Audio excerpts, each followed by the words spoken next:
1600 cas positifs de Covid-19 enregistrés en 28 jours au mois de décembre, soit 51% des cas cumulés depuis mars 2020.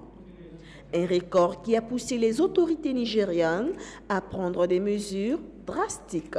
Parmi ces mesures, nous pouvons citer entre autres la fermeture des écoles, la suspension des ateliers, réunions et formations, la fermeture des bars et des boîtes de nuit, l'interdiction des regroupements tels les mariages, les baptêmes et les funérailles, l'obligation du respect des mesures barrières, port de masque, distanciation physique, lavage des mains dans les administrations, les lieux de regroupement et les grandes surfaces. Le Niger, qui a enregistré son premier cas d'infection le 19 mars dernier, totalisait avant le 1er décembre 2020 1548 cas de Covid-19.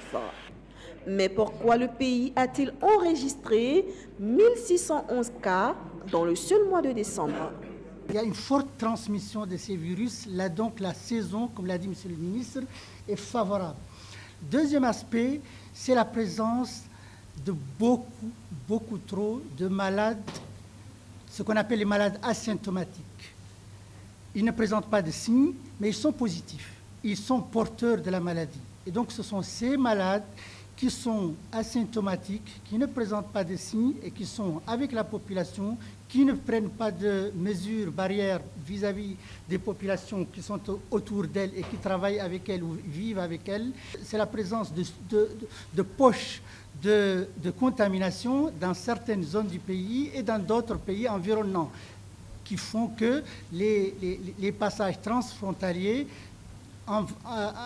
sont favorables à la transmission. Il y a eu un manque de sensibilisation vis-à-vis des populations qui fait que les populations ne sont pas suffisamment informées, les mesures barrières ne sont pas suffisamment prises en compte.